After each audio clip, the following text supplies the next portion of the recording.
नमस्कार। प्रणाम इंडिया, सत्य की बात में आपका स्वागत। मैं हूं प्रेम कुमार। राहुल गांधी, प्रियंका गांधी की सुनामी दिख रही है। दिल्ली विधानसभा चुनाव, जिसके बारे में हम लगातार आपके साथ बातचीत कर रहे हैं, और ये चुनाव बदलता जा रहा है, बदल चुका है, और चुनाव प्रचार में बस 3 दिन बाकी रह गए हैं। लेकिन जो समा अभी बंधा दिख रहा है, वो वैसे तो कहने को दिखता है कि प्रियंका गांधी की सभा में इतनी जबरदस्त भीड़ जुटी, राहुल गांधी की सभा में इतनी जबरदस्त भीड़ जुटी। लेकिन हम सिर्फ भीड़ की बात नहीं कर रहे हैं। भीड़ तो दूसरे नेताओं की सभाओं में भी जुट जाया करती है।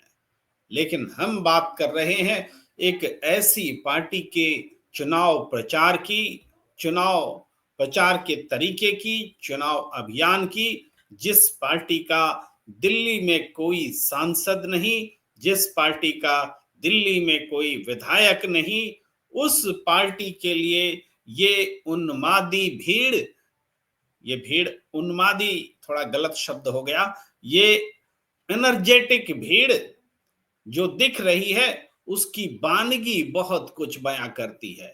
इस भीड़ को पहले हम दिखाते हैं, फिर भीड़ से ही बात शुरू करते हैं।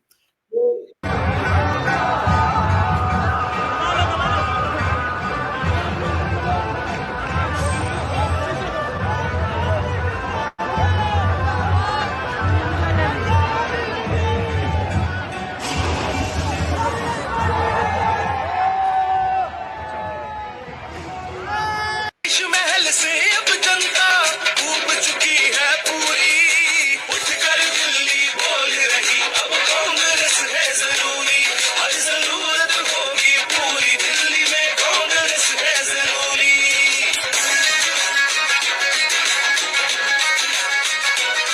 दिल्ली को दिल्ली बनाया था, हर वादा हमने निभाया था, अस्पताल मेट्रो स्कूल का वादा हमने निभाया था। ये रीत हमारी जारी है, अब फिर दिल्ली की बारी है।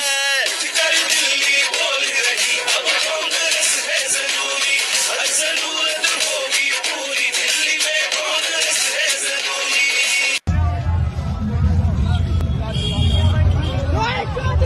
जिंदाबाद जिंदाबाद जिंदाबाद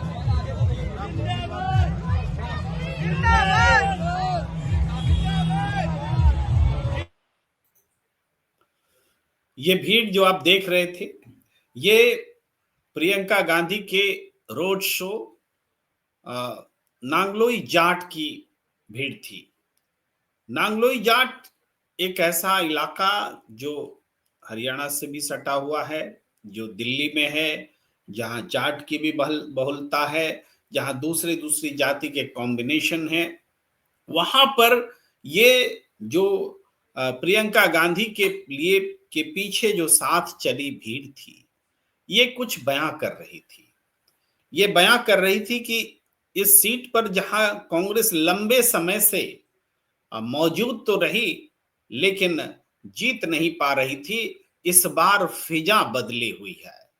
इस बार फिजा बदली हुई है, और केवल यही सीट नहीं, देखिए इस बार कांग्रेस पार्टी कुछ सीटों पर, जिसका नाम भी मैं गिना सकता हूं, जिस पर के बहुत जबरदस्त तरीके से जनता पीछे है, जनता साथ है, और इन जगहों पर राहुल गांधी और प्रियंका गांधी ने खास फोकस करके माहौल को बिल्कुल बदल दिया है। लेकिन ऐसा भी नहीं है कि इन सीटों पर ही माहौल बदला है। यहां से जो राहुल गांधी और प्रियंका गांधी बोल रहे हैं, जो बात समझाने का प्रयास कर रहे हैं, वो बात जनता के बीच सीधे घर कर रही है। उसको भी हम समझेंगे कि ऐसी क्या बात बोल रहे हैं ये दोनों नेता कि दिल्ली में लोग बीजेपी और आम आदमी पार्टी की जगह कांग्रेस को वोट देना पसंद करें। ये बात तो जरूरी है।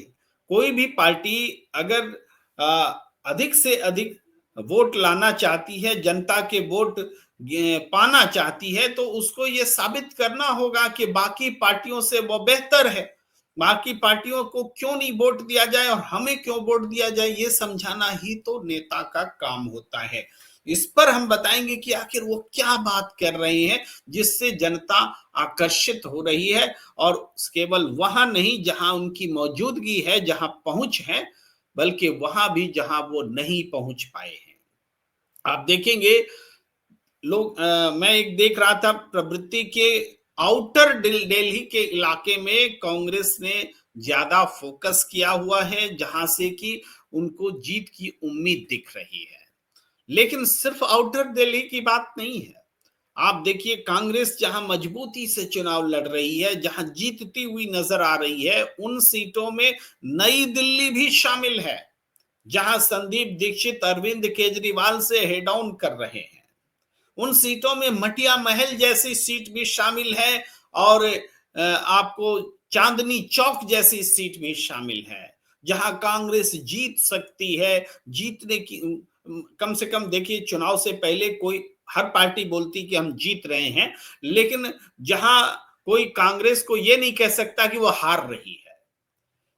आम आदमी पार्टी अगर कह रही है हम जीत रहे हैं, केजरीवाल कह रहे हैं हम जीत रहे हैं, तो उनकी बात में जितनी गंभीरता है, उससे कम गंभीरता संदीप दीक्षित की बातों में नहीं है।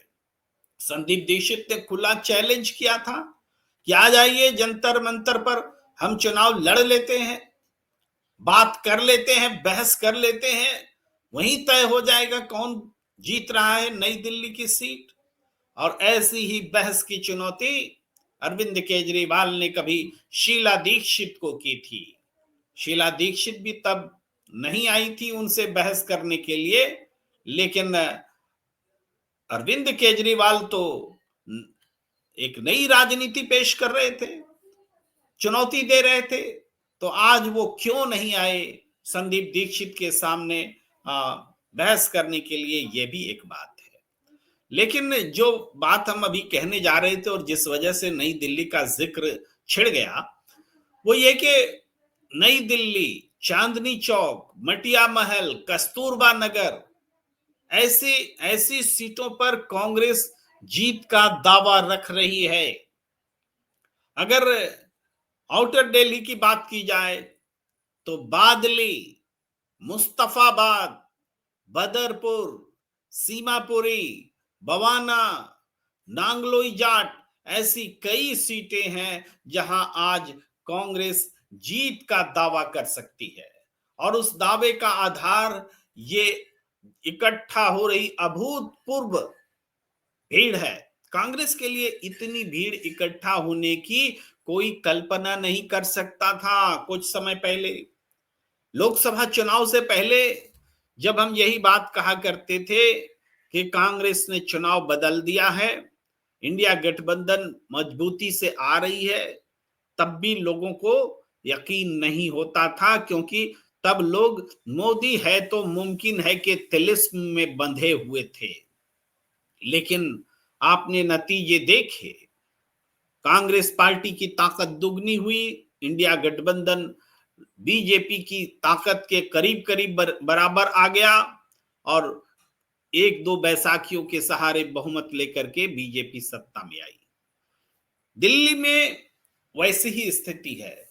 हम तो ये कहेंगे कि दिल्ली में आपको परिस्थिति तेलंगाना वाला पैदा हो रही है, तेलंगाना वाली परिस्थिति पैदा होने लगी है। बहुत पहले हमारे दर्शक पूछा करते थे हमसे कि तेलंगाना जैसा होगा क्या, तभी हम उतने कॉन्फिडेंस में नहीं थे। लेकिन तेलंगाना का मतलब ये भी नहीं है कि हम पूरी दिल्ली में तेलंगाना जैसी आंधी चल रही हो और कांग्रेस पार्टी प्रचंड बहुमत से चुनाव में जीत रही हो, ऐसा नहीं हम कह रहे हैं। क्योंकि दिल्ली का संघर्ष तिकोना संघर्ष है।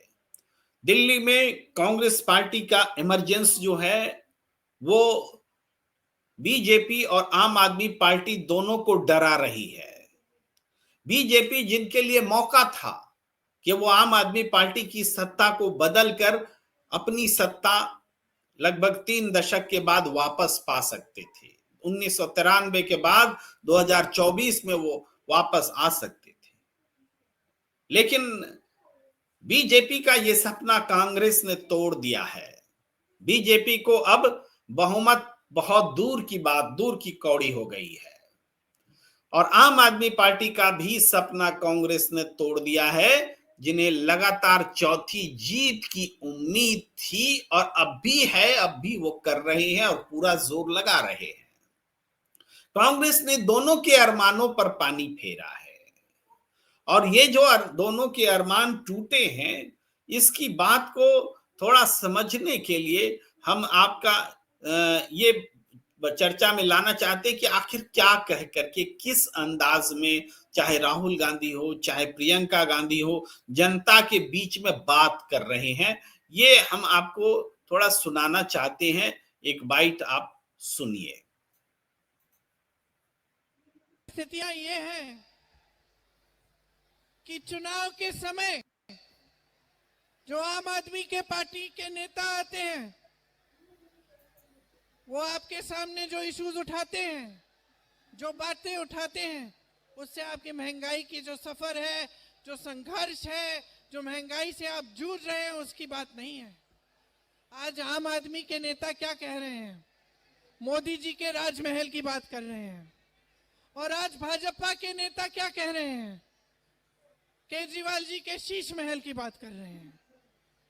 यही बातें हो रही है ना मंच पर आपके सामने, कि किसने कितना पैसा खाया, किसने कितना बड़ा महल बनाया। तो आप सोचिए आपकी बात कौन कर रहा है। आप सोचिए कि क्या यही है आपके इशू आज? क्या यही है बातें जिनके बारे में आपको सोचना है कि कौन किस पे क्या इल्जाम लगा रहा है चुनाव के समय? आपका जीवन क्या है, इसको कौन समझ रहा है? आपके संघर्ष क्या है, इसको कौन समझ रहा है? आपस में फूट डालने का काम कर रहे हैं। सुबह से शाम तक आप टीवी चलाएंगे, कोई फिजूल का इशू उठा लिया, कोई कहेगा मेरा अपमान कर दिया, कोई और कहेगा उसका अपमान कर दिया, कोई हिंदू मुसलमान के बीच बैर खड़ी करने की कोशिश करेगा, कोई जाति की बात करेगा। असली बात कौन कर रहा है कि आपकी सड़कें कैसे बनेंगी, आपको साफ पानी कैसे मिलेगा, आपके बच्चे शिक्षित कैसे होंगे, पाठशालाएं विकसित कैसे होंगी, आपके जो छोटे छोटे बिजनेस हैं वो मजबूत कैसे होंगे, आपको नौकरी कैसे मिलेगी, रोजगार कैसे मिलेगा। कौन बात कर रहा है आज आपके सामने? आपकी समस्याएं जो है कोई समझ रहा है? ये बात मैंने आपको दिखलाई प्रियंका गांधी के भाषण की वानगी, कि प्रियंका गांधी क्या बात कर रही हैं। प्रियंका गांधी ये बता रही हैं कि चाहे नरेंद्र मोदी हो चाहे अरविंद केजरीवाल हो, ये दोनों मूल मुद्दे पर बात नहीं कर रहे हैं। मूल मुद्दा का मतलब क्या है?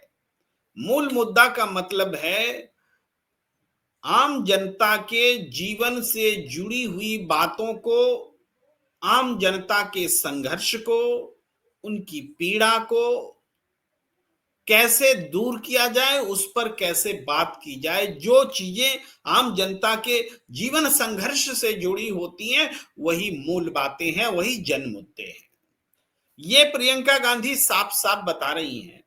और आपको अगर याद हो, लगातार नियमित हमारे शो में आप रहते हैं, तो आपको जरूर पता है कि मैं लगातार एक बात कह रहा था कि शीश महल और राजमहल ये आम जनता के मुद्दे नहीं हैं। दोनों एक दूसरे के भ्रष्टाचार की पोल खोल रही हैं। चाहे बीजेपी अरविंद केजरीवाल के शीश महल की बात करती हो, चाहे अरविंद केजरीवाल की पार्टी के लोग नरेंद्र मोदी के राजमहल की बात करते हो, ये लोग दोनों इन मुद्दों के सहारे एक दूसरे से लड़ते हुए मूल मुद्दों से ध्यान भटका रहे हैं और मिली जुली एक रणनीति है। ये बात मैं लगातार कह रहा था और इस बात को प्रियंका गांधी ने आज जोरदार तरीके से कहा है, जो हमने अभी अभी आपको सुनाया। ये बात हमने आपको ये भी बात भी कही है, चर्चा में आई है कि जब राहुल गांधी ने पहली रैली सीलमपुर में की, उसके बाद ये शीश महल राजमहल की जगह जन सरोकार के मुद्दों ने चुनावी राजनीति में एक पैठ बनाई। प्रियंका गांधी ने क्या कहा कि महंगाई, इस पर बात नहीं हो रही, आपको रोजगार मिल रहा है कि नहीं, इस पर बात नहीं हो रही, आपके बच्चों की पढ़ाई की बात नहीं हो रही, शिक्षा पर खर्च बढ़ता जा रहा है, हर तरह की जीएसटी आप पर थोपी जा रही है, आप जीएसटी टैक्स देते देते परेशान हैं। कम जितना छोटे छोटे दुकानदार को सीए रखना पड़ रहा है, क्योंकि इतने किस्म किस्म के टैक्स हो गए हैं, उन्हें समझ में नहीं आता। तो इन मुश्किलों पर बात करने के लिए कोई पार्टी नहीं आ रही है, वो सिर्फ गैर जरूरी मुद्दों पर बात कर रही है। प्रियंका गांधी ने कहा कि भाई किसका अपमान हो गया, किसका सम्मान हो गया, इस पर आप जूझ रहे हैं, जनता की बात तो कीजिए। ये स्टाइल ऑफ स्पीच है प्रियंका गांधी का, और ये स्टाइल ऑफ स्पीच, मैंने तो बस थोड़ी सी बात कही है, बहुत शानदार स्पीच प्रियंका गांधी ने मुस्तफाबाद में दी है। पौन घंटे की स्पीच है और उसमें उन्होंने महिलाओं को एड्रेस किया, बच्चों को एड्रेस किया, उनके परिजनों को एड्रेस किया, बेरोजगारों को एड्रेस किया, दुकानदारों को एड्रेस किया, हर तबके के दिल को छुआ।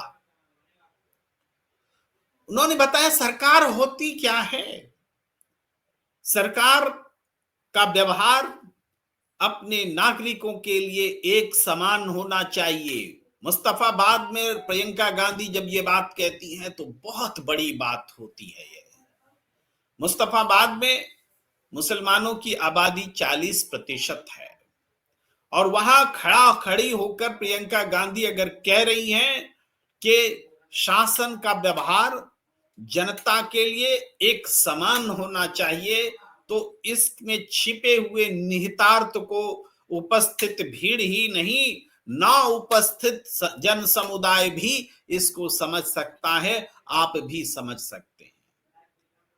वो आगे कहती हैं कि जब आपको सबसे ज्यादा जरूरत थी तो आपके बीच क्या अरविंद केजरीवाल आए?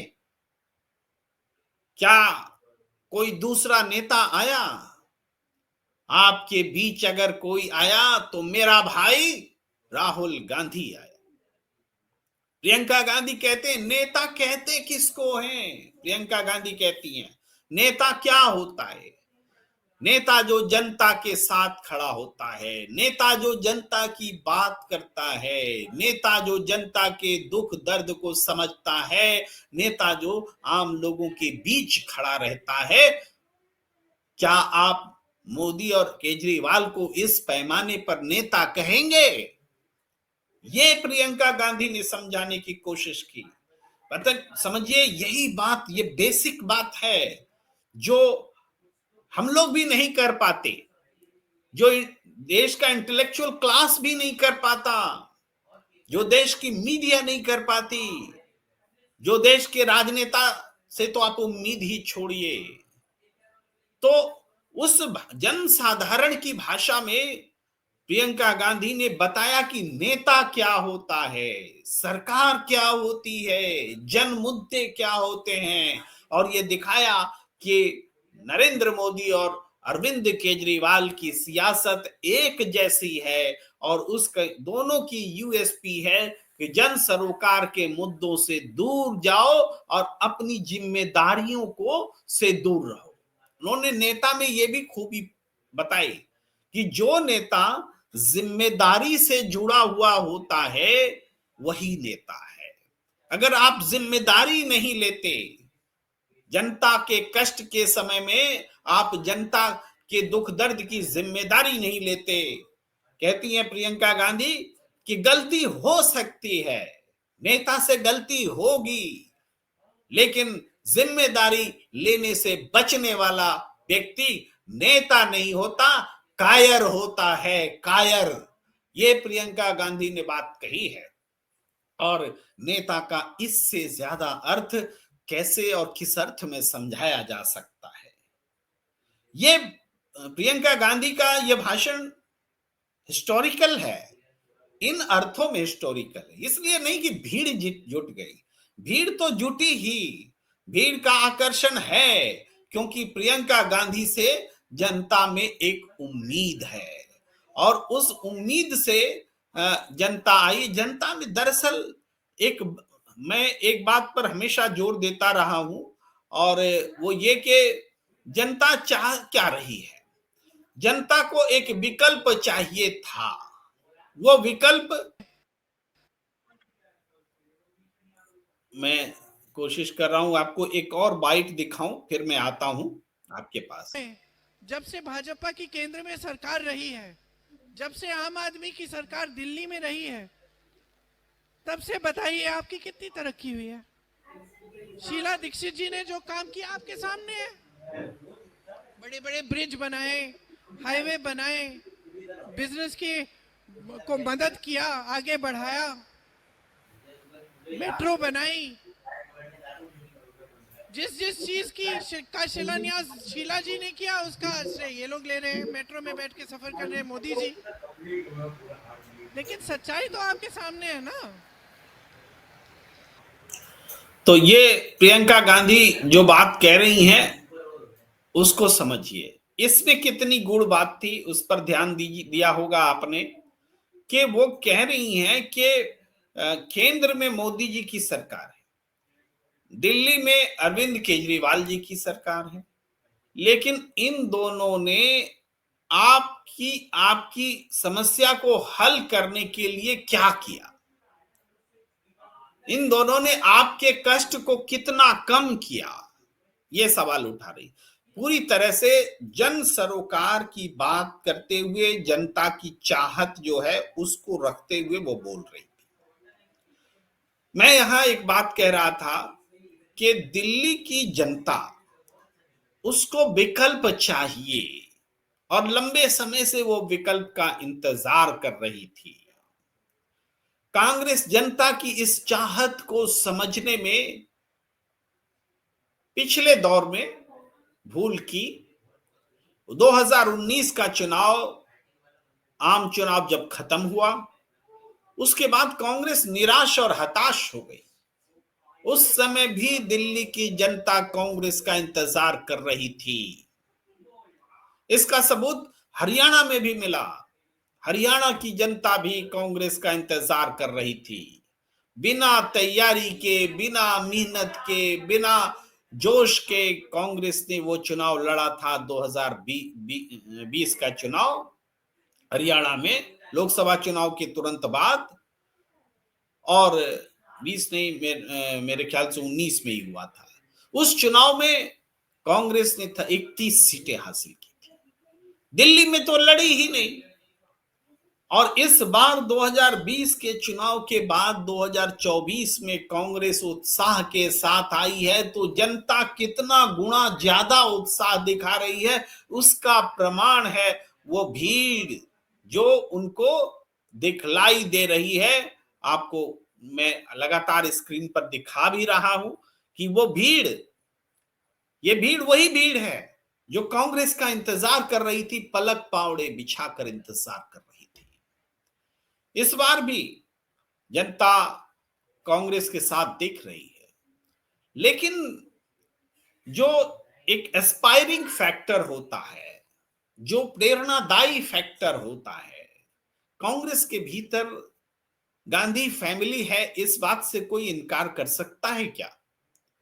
राहुल गांधी आज की कांग्रेस के मेंटोर हैं, जो नई कांग्रेस बन रही है उसके मेंटोर हैं, उसके आइडियोलॉग हैं।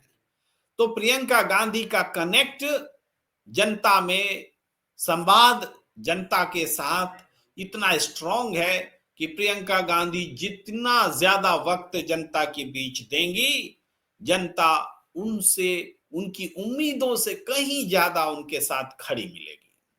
ये दिख रहा है। मैं कोई अतिशयोक्ति या बात बढ़ा करके बना करके नहीं कह रहा हूं। ये बात मैं आपको सीधे सिंपल भाषा में बताने की कोशिश कर रहा हूं कि दिल्ली का चुनाव क्यों और कैसे बदल रहा है। बदल चुका है बोलने में लोगों को संकोच होता है, मुझे कभी संकोच नहीं हुआ। ये दिल्ली का चुनाव बदलने का ही प्रमाण है कि आज इतनी भीड़ प्रियंका का इस्तकबाल कर रही है। राहुल गांधी का इस्तकबाल किया करती है जब वो सड़क पर उतरते हैं, जब वो भाषण देते हैं। राहुल गांधी ने भी आज धुआंधार भाषण दिया है। तो वो जो बातें हैं, जिस तरीके से बातें की जा रही हैं, उसको समझिए। कांग्रेस ने एकदम एक तराजू पर आम आदमी पार्टी और बीजेपी को तौल दिया है। दोनों में कोई फर्क नहीं है, ये समझा दिया है। तो इसका मतलब क्या है? इसका मतलब है दिल्ली की जनता के सामने विकल्प सिर्फ और सिर्फ कांग्रेस है। यह बात राहुल गांधी और प्रियंका गांधी समझा रहे हैं, बता रहे हैं और समझाने की कोशिशों में जुटे हैं। मैं राहुल गांधी की भी एक बाइट जरूर अभी सुनाता हूं आपको, सुनिए। ये देखो, ये इनकी फोटो है, टीम केजरीवाल। ये इनको ये नवरत्न कहा है। इसमें लिस्ट है इनकी, देखो इनकी लीडरशिप टीम की लिस्ट देखो। अरविंद केजरीवाल, मनीष सिसोदिया, आतिशी सिंह, संजय सिंह, सत्येंद्र जैन, राघव चड्ढा, संदीप पाठक, सौरभ भारद्वाज, अवध ओझा। ये टीम केजरीवाल है। इसमें से भैया मुझे एक दलित नाम दिखा दो, एक आदिवासी, एक दलित, एक पिछड़ा वर्ग, एक माइनॉरिटी का नाम दिखा दो इसमें टीम में, लीडरशिप टीम में। ये भी 2-3% की पार्टी है। ये भी 2-3% की पार्टी है, ये राहुल गांधी साफ साफ कह रहे हैं। इतने स्पष्ट शब्दों में आम आदमी पार्टी का चेहरा बेनकाब करने का जो तरीका राहुल गांधी ने निकाला, उनके ही पर्चे से, उनके ही लीडरशिप को दिखाते हुए, आपके सामने पढ़ते हुए राहुल गांधी ने बता दिया, सबके सब 2-3% का रिप्रेजेंटेशन करने वाले लोग हैं। 90% की आबादी का रिप्रेजेंट करने वाले लोग आम आदमी पार्टी के लीडरशिप में दिखाई नहीं देता। राहुल गांधी ने अभी जो 2 दिन पहले दिल्ली में सभा उन्होंने की, दलित वंचितों की सभा, उनके प्रतिनिधियों के साथ बातचीत, तो उसमें उन्होंने कहा था कि हमारे भी नेतृत्व से, कांग्रेस के नेतृत्व से भी गलती हुई है। और उन्होंने कहा था कि हम भी अपनी पार्टी में आपको, यानी दलित समाज को, वंचित समाज को जगह देंगे। और उसी और कदम बढ़ते हुए वो ये बात समझा रहे हैं, बता रहे हैं। तो इसका नफा नुकसान दोनों है राजनीतिक रूप से, लेकिन राहुल गांधी और प्रियंका गांधी में यही फर्क है। राहुल गांधी कभी ऐसी बात नहीं करते जिसमें उनको सिर्फ चुनावी लाभ दिखता हो। वो समाज पर में बदलाव की बात करते हैं, वो पार्टी में आमूलचूल परिवर्तन की बात करते हैं, वो देश में बदलाव की बात करते हैं। तो इसमें वो चुनावी बात नहीं होती। जब वो अल्पसंख्यकों के लिए बोलते हैं तो वो कोई तुष्टीकरण नहीं होता। वो देश में सरकार और संविधान के हिसाब से, संविधान और संविधान के हिसाब से सरकार को जिस नजरिए से अपने नागरिकों को देखना चाहिए, वो उस नजरिए की बात कर रहे होते हैं और उसमें पक्षपात का वो विरोध कर रहे होते हैं। और ऐसा करते हुए उनको पूरी मीडिया मिल करके हिंदू विरोधी और ये तरह तरह से वो बोलते हैं। लेकिन राहुल गांधी ने कभी इसकी परवाह नहीं की, सच बोलना नहीं छोड़ा। जब दिल्ली में दंगे हो रहे थे तब भी वो अल्पसंख्यकों के बीच गए, क्योंकि ये सच है कि दिल्ली दंगे में सबसे ज्यादा लोग भी मुसलमान ही मारे गए थे और सबसे ज्यादा मुकदमे भी मुसलमानों पर ही हुए। इससे बड़ा प्रमाण और क्या हो सकता है कि पुलिस और सरकार एक पक्षीय कार्रवाई करती रही थी। क्या इस बात को बोला नहीं जाना चाहिए? क्या इस बात को बोलना क्या हिंदू विरोधी हो जाना होता है? ये बात है। ये मैं थोड़ा एक्स्ट्रा उसका एक्सपांसन कर रहा था, लेकिन मैं आपको राहुल गांधी की कुछ और बात बताना चाहता हूं। वो आप सुनिए राहुल गांधी जो कह रहे हैं। सुनिए, मोदी जी की स्पीच सुनिए। एक के बाद एक झूठे बात बोलते हैं, झूठी बात बोलते हैं। मेरी स्पीच आप देख लीजिए। 2004 से मैं राजनीति में हूं। जब मैं कुछ कहता हूं मैं करके दिखाता हूं। मेरी आप एक स्पीच दिखा दो जहां मैंने कहा कि भैया मैं यमुना जी को साफ कर दूंगा। एक स्पीच दिखा दो। नहीं हो सकता, क्योंकि मैं सच्चाई की बात करता हूं। जो किया जा सकता है मैं आपको वो कहूंगा कि भैया ये किया जा सकता है। मनरेगा स्कीम किया जा सकता है, कर देंगे। किसानों का कर्जा माफ किया जा सकता है, कर देंगे। दिल्ली में इंफ्रास्ट्रक्चर बन सकता है, फ्लाईओवर बन सकते हैं, कर देंगे। गरीबों को अधिकार मिल सकते हैं, हम कर देंगे। मगर झूठे वायदे मैं नहीं करूंगा आपसे। जी, तो मैं लगे हाथ एक प्रतिक्रिया भी लेता हूं, अर्थपूर्ण है। भार्गव भगत जी कह रहे हैं कि लेकिन प्रेम कुमार सर, असली खेल तो राजीव कुमार और बीजेपी ही खेलेगी ईवीएम के जरिए। ये कह रहे हैं तो ये सब कुछ काम का ही नहीं रहेगा।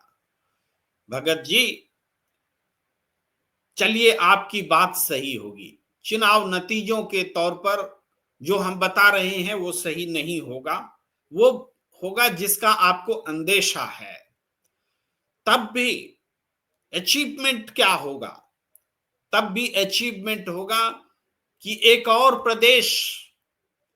प्रदेश की जनता एहसास करेगी कि हमने जिसको वोट दिया उसकी सरकार नहीं बनी। जिस ईवीएम के बारे में आप कह रहे हैं, जिस चुनाव आयोग के पक्षपातपूर्ण नजरिए के बारे में आप ध्यान दिला रहे हैं, वो बात एक स्टेट के बाद दूसरे स्टेट, तीसरे स्टेट, चौथे स्टेट, हर स्टेट में लोगों के दिलो दिमाग में बैठती हुई चली जाएगी। ये अचीवमेंट होगा। आंदोलन खड़ा होने के माहौल तैयार होंगे, ये होगा। चूंकि मैदान में डटी हुई कांग्रेस है, इसलिए बदलाव और परिवर्तनकारी शक्तियां जो लोकतंत्र को बचाने के लिए शिद्दत के साथ में मैदान में खड़ी होंगी, वो कांग्रेस के ही इर्द गिर्द जमा होगी। ये इसका महत्व है। इसका महत्व चुनावी ही मत देखिए, नतीजों में ही मत देखिए। नतीजे आते हुए दिख रहे हैं, हम बता रहे हैं, हम दिखा रहे हैं। अगर जो दिख रहे हैं वो नहीं हो रहा है, चुनाव परिणाम लुट जाएंगे, तो लुटता हुआ भी हम देखेंगे और दिखाएंगे। ये है सच बोलने का मतलब। ये नहीं है कि हम सच बोल रहे हैं, मेरी बात सही नहीं हुई तो वो सच नहीं है। अरे हम जो बोल रहे हैं वो सच नहीं हुआ, इसका मतलब ये नहीं कि जो हम बोल रहे हैं वो सच नहीं है। जो सच है वो सच के रूप में घटित नहीं भी होता है। इसको आपको समझना पड़ेगा। इसलिए मैंने आपके इस प्रश्न का जवाब लिया। क्यों डर रहे हैं राहुल गांधी से, कांग्रेस से, या इस बदलाव से, जनता की इस एटीट्यूड से जो बीजेपी और आम आदमी पार्टी के खिलाफ में खड़ी हो गई, जो दिल्ली में बदलाव चाह रही है, जो दिल्ली की चुनावी फिजा को बदलने के लिए आतुर दिख रही है? क्यों?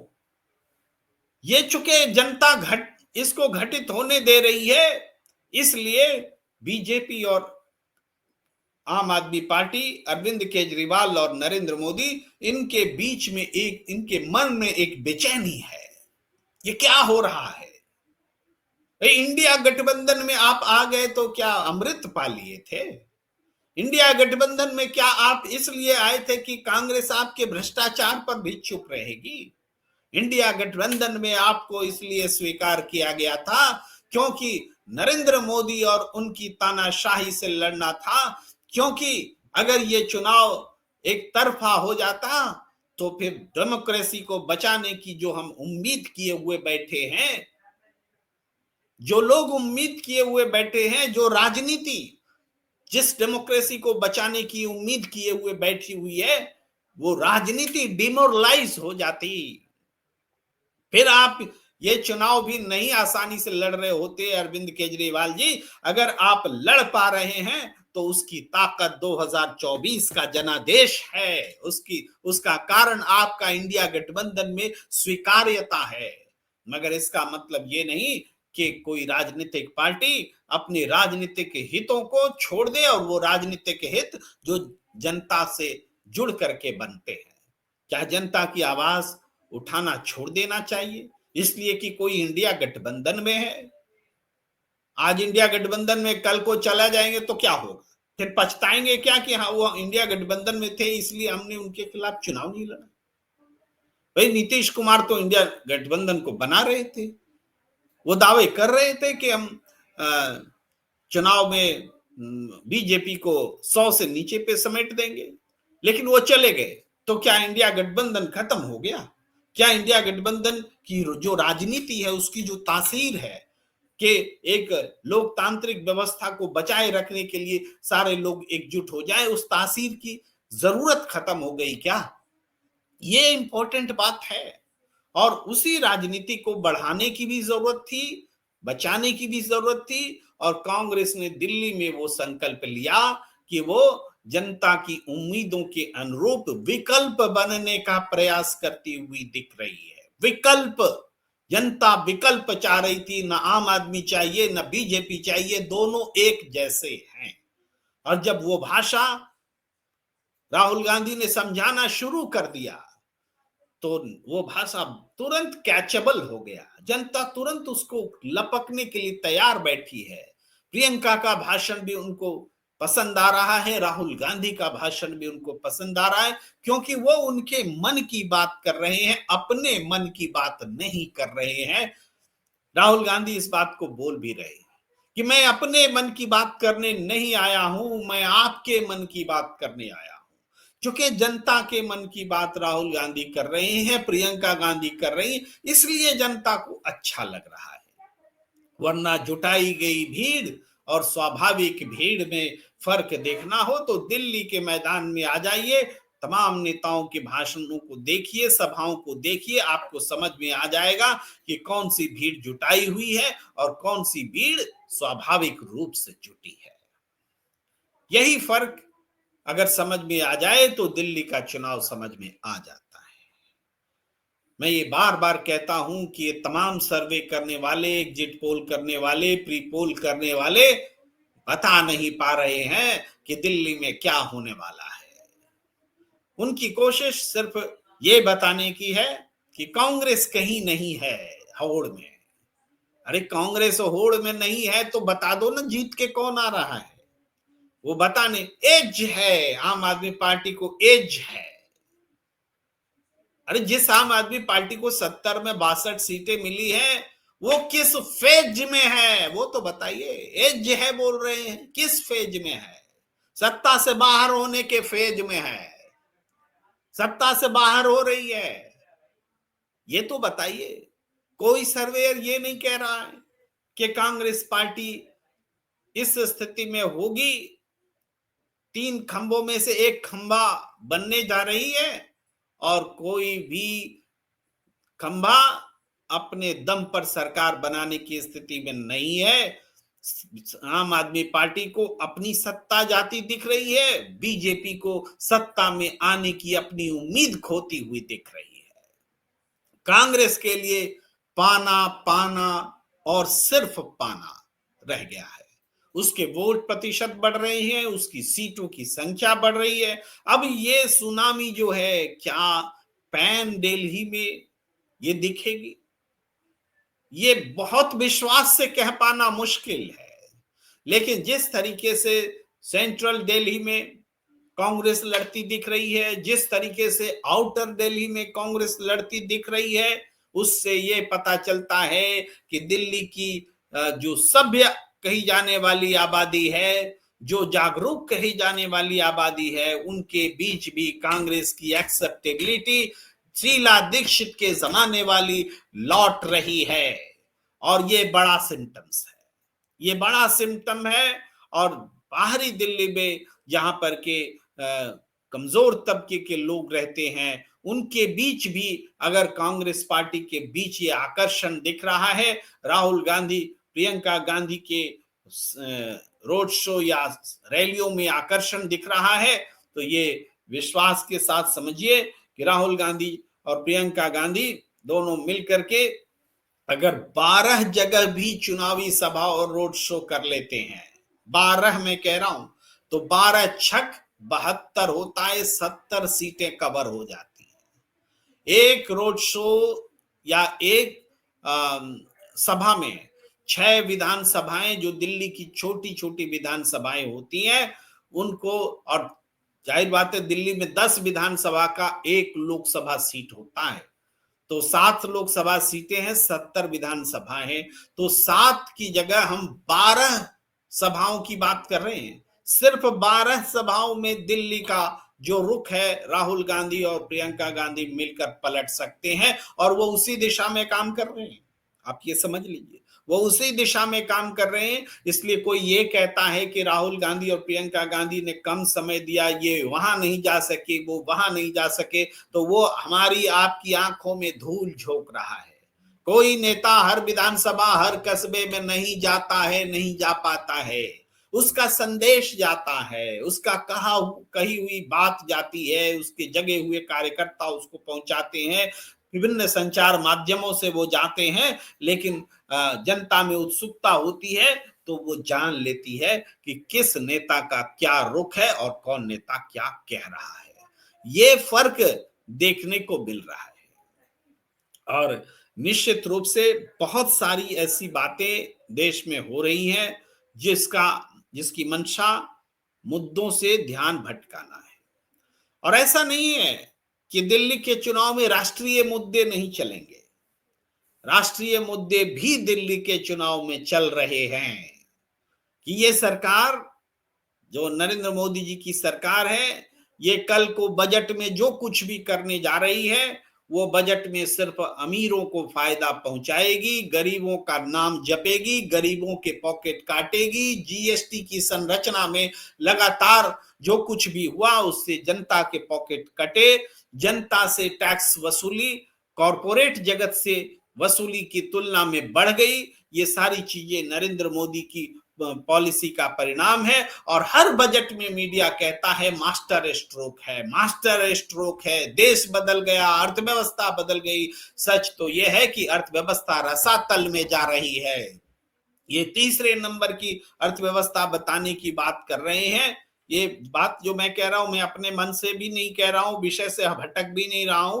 और ये इस विषय को प्रियंका गांधी ने भी उठाया है, और जो बात मैं कह रहा हूं मोटे तौर पर उन्होंने वही बातें कही है कि अर्थव्यवस्था कहते हैं कि 5वीं अर्थव्यवस्था हम तीसरे नंबर की बनने वाले हैं। ये मैं आपको कहता हूं कि 5वीं अर्थव्यवस्था बने हुए भी 5 साल हो चुके हैं। 5 साल में ये एक स्टेप आगे नहीं बढ़ पाए हैं।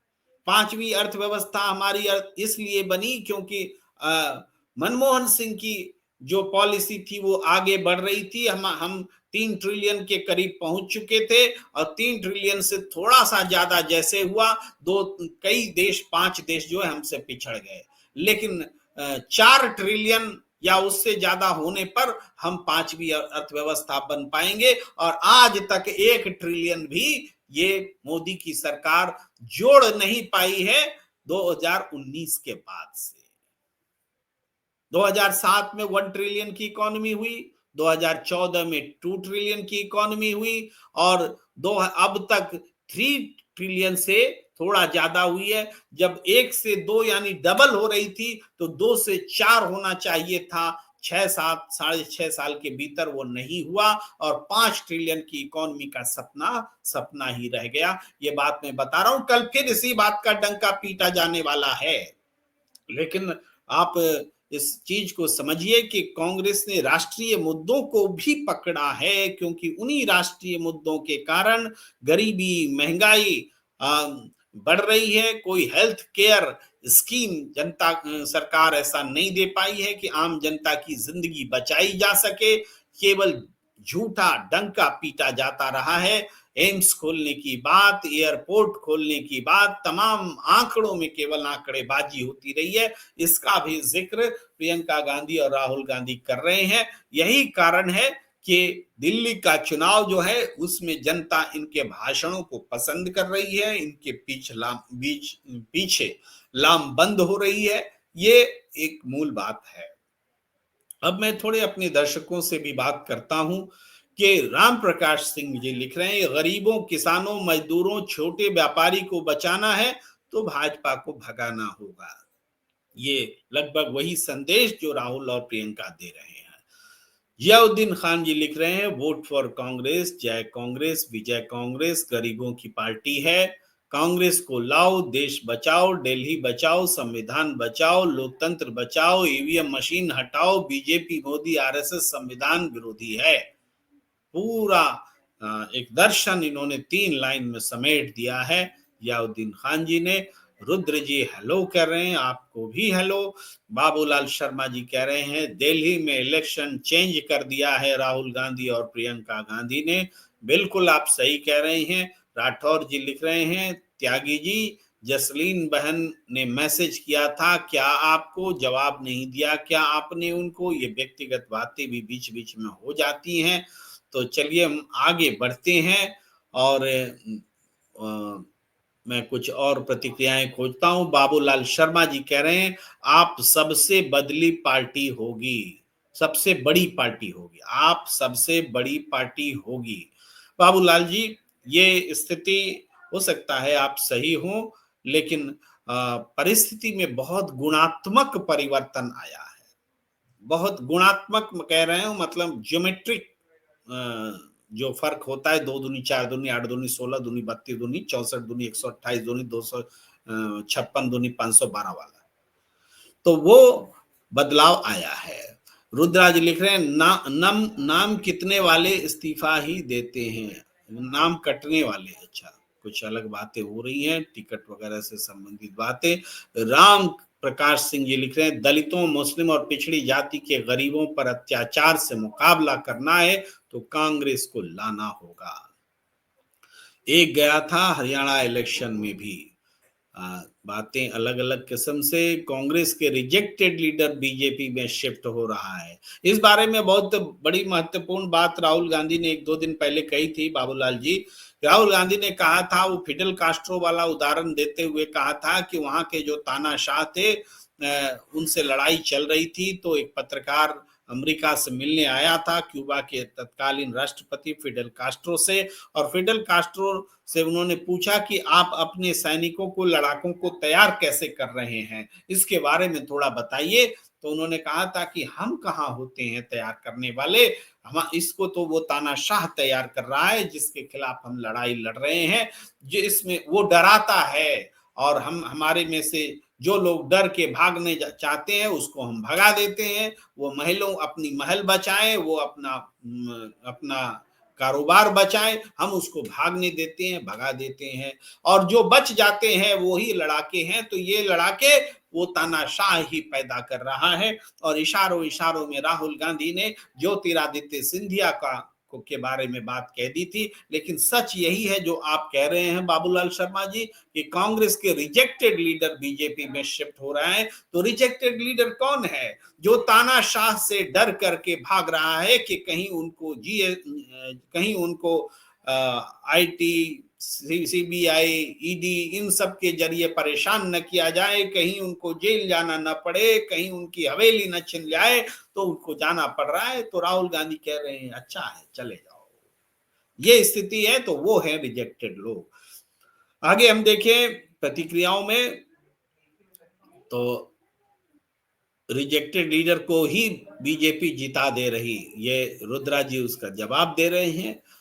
जिता तो देती ही है, कैसे जिताती है आप सबको पता है। आईएस पटेल जी लिख रहे हैं, टीवी में लाइन चल रही, वोटिंग के 5 दिन पहले आपके 7 विधायकों ने इस्तीफा, वोटिंग से पहले इस्तीफा। ये सारी चीजें, ये प्रोपेगेंडा चलता रहेगा, देखते रहिए।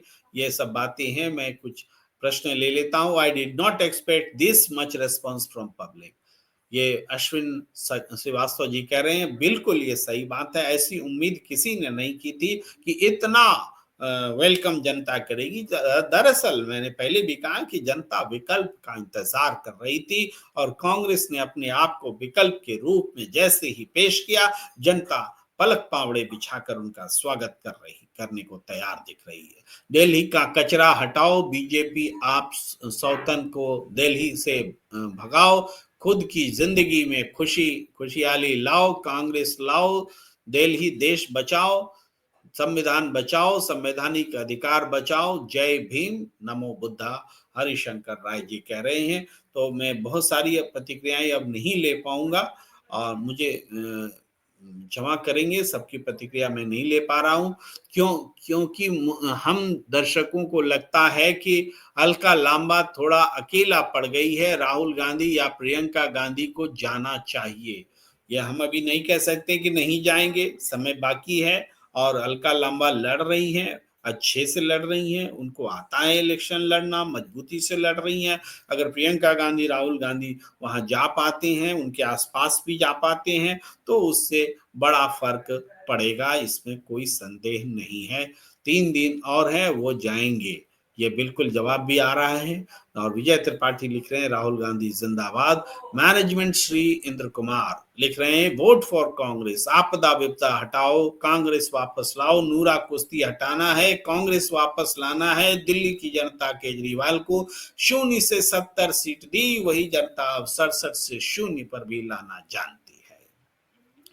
बुद्ध सिंह लिख रहे हैं, राहुल गांधी जिंदाबाद, कांग्रेस पार्टी जिंदाबाद। मैं वो दृश्य एक बार फिर चलाना चाहता हूं, एक बार देखिए कि कितनी भीड़ जुटी है, क्योंकि बात करते करते हम भूल जाते हैं। और कांग्रेस 30 से 35 स्ट्रांगली फाइट कर रही है। बाबूलाल जी आप सही कह रहे हैं। पहले जब एक सर्वे नैकडोर का हुआ था दलितों के बीच में, तो उस वक्त जो हमने पाया था वो उसमें करीब 24-25 सीटों पर कांग्रेस पहले या दूसरे नंबर पर होती दिख रही थी दलितों के बीच में। तो वो बढ़ करके 30-35 हो चुकी है। ये बात आप सही कह रहे हैं, पहले नंबर पर हो, दूसरे नंबर पर। और इस बार की बात खासियत यह है कि कई जगह कांग्रेस बीजेपी के खिलाफ नंबर 2 पे है या नंबर 1 पे है, जो भी हो, यानी बीजेपी और कांग्रेस आमने सामने है। और कई जगह कांग्रेस और आम आदमी पार्टी आमने सामने है। कांग्रेस से टक्कर दोनों की हो रही है, बीजेपी की भी और आम आदमी पार्टी की भी। ये बात नोट करने लायक है। और अरविंद भाई, अगर मैं इंडिया आया तो सरकार गिर जाएगी। राजा जी कह रहे हैं कि सरकार गिर जाएगी इंडिया आएंगे तो इस तरीके से चलिए आज की बातचीत को हम यहीं पर विराम देना चाहते हैं। आप सबका बहुत बहुत आभार, धन्यवाद। और आप जुड़े रही। बहुत सारी प्रतिक्रियाएं मैं पढ़ नहीं पा रहा हूं, एक तो जुबान भी थक जाती हूं, मैं झूठ क्या बोलूं। लगातार एक व्यक्ति बोलता है तो कितना बोलेगा, वो पौन घंटा 1 घंटा होते होते थक जाते हैं। तो मैं इस वजह से भी क्षमा मांगता हूं। और आप सबका बहुत बहुत आभार। सैकड़ों प्रतिक्रियाएं हमारे बीच आई हैं और लोगों ने इस चीज को, इस बदलाव को देखने की चाहत हमारे दर्शकों में भी बहुत ज्यादा है। और यही वजह है कि जब कभी भी हम ऐसे बदलाव का जिक्र करते हैं, ऐसे बदलाव को दिखाने, बताने, समझाने की कोशिश करते हैं, तो आप सब उसको सुनते हैं, क्योंकि उससे आप जुड़े हुए हैं। तो इस बातचीत को यहीं पर विराम देने का वक्त। आप सबसे आग्रह कि प्रणाम इंडिया को लाइक, सब्सक्राइब जरूर कीजिए, शेयर जरूर कीजिए, चैट सुपर चैट भी देते रहिए। और ask the Prem Kumar @ask the Prem Kumar पर आप ट्विटर पर भी आप जुड़ सकते हैं। हमें दीजिए इजाजत। धन्यवाद, नमस्कार, शुभ रात्रि।